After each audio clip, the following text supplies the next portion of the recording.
شما صحبتی ندارین آقای خاتمی در مورد این گزارش؟ بله نه خیلی خوب بود. هم استحباب داره ته کفن و اینها قبل از داشته باشه انسان، هم نقل داریم که وقتی انسان به کفن نگاه میکنه خداوند طول عمر بهش میده، برخلاف اون ذهنیتی که می عمرمون کوتاه میشه و استراب و استحباب هم داره. عجب. بله باید توصیه شده آموزش، بله باعث آموزش گناه. آقا شما چند سالتونه؟ من الان 5600 سال هست که دارم به این کفن نگاه میکنم، همین قدم طول عمرم بوده. ساندیسو کجاست؟ کجا انداختی ساندیسو؟ ساندیس کو؟ کجا؟ واه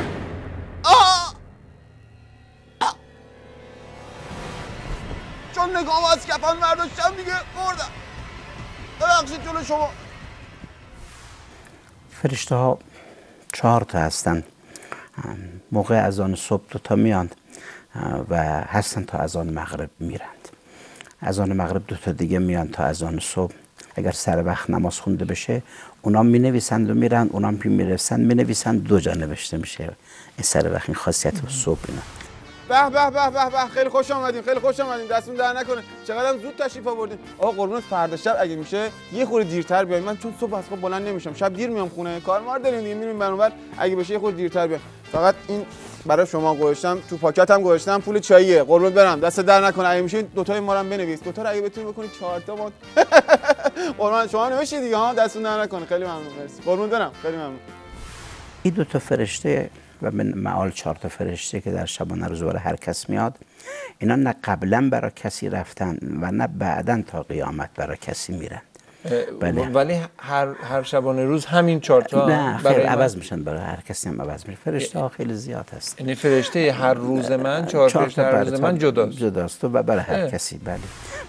چی شد جناب شما؟ ببخشید اشتباه اومدین، اشتباه اومدین. آقا شما فرشته‌ای من نیستی، فرشته‌ای من خال. آقا چیکار آقا خواهش رعایت کن. آقا جون من، بابا تو من کلی پول خرج اونا کردم، من فرشته‌ای خودم میخوام. من گفتم این فرشته‌ها زیادم قاطی میشن.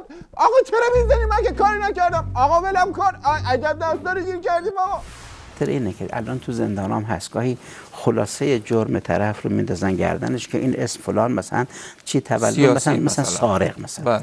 حالا این مقداری که تو دنیا میبینیم، یعنی نمایش اینه، پرونده انسان همراه خودشه.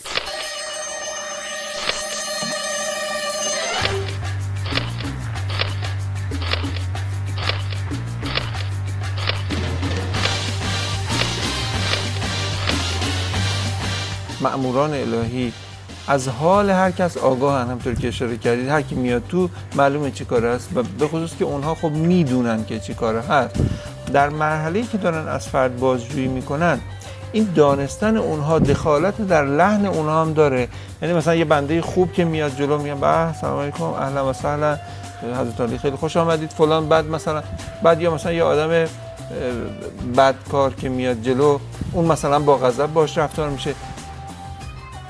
اهلا و سهلا کیف الحال. آخ جون عجب لحنش خوبه، تحویلم گرفت. اهلا و سهلا کیف الحال. آقا بابا چرا میزنی؟ بابا من بچه همین محلم. عجب داستانی گیر کردیم. اول بازجویی بکن، بعدش لاغر حکم اجرا کن. عجب داستانی گیر کردیم.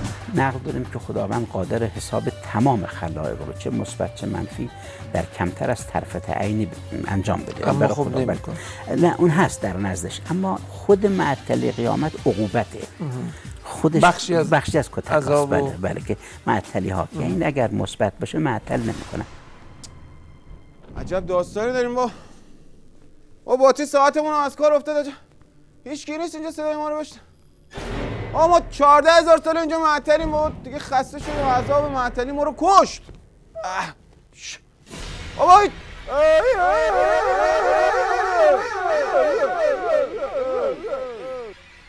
هیچ کی لااقل یه فیلمی، تخمه، یه چیزی بیاریم بخوریم. آقا من دیگه نمیتونم عذاب معطلی رو تحمل کنم دیگه. با سلام، من آمدم، شما نبودید. 14000 سال هم معطل شدم. اگر دوباره با من کار داشتید با موبایلم تماس بگیرید. قاصد محسن روزه خون.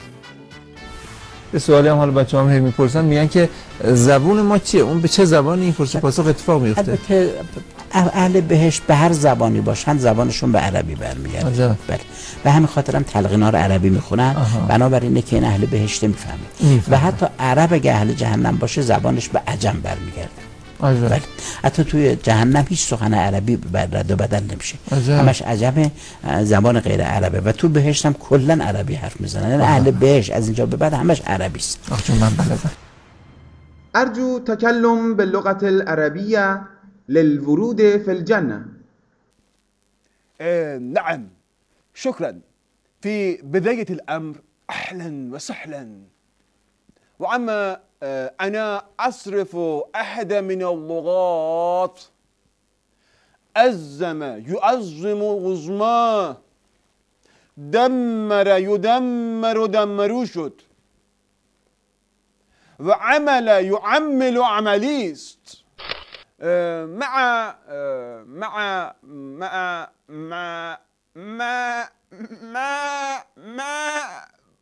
با ما عربشو نیستیم، با ولش نمیتونیم ما عربی یاد بگیریم. داشت اگه انگلیسی اوکیه همینجا دو سه تا تیکه انگلیسی بگیم بریم تو دیگه.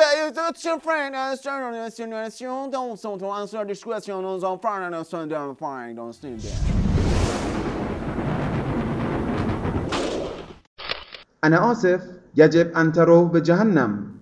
بابا جهنم که میرم جهنم. آقا این کارنامه اعمال ما رو بدیم، اصلا نخواستیم بابا. با تو هم کارنامه اعمال ما نکن، همه چی 20، ورزش، انضباط، شیمی، علوم، جبر، هندسه. بابا به خاطر یه عربی ما رو میخوای بندازی جهنم. ما نخواستیم میریم جهنم بابا، نمیخوام.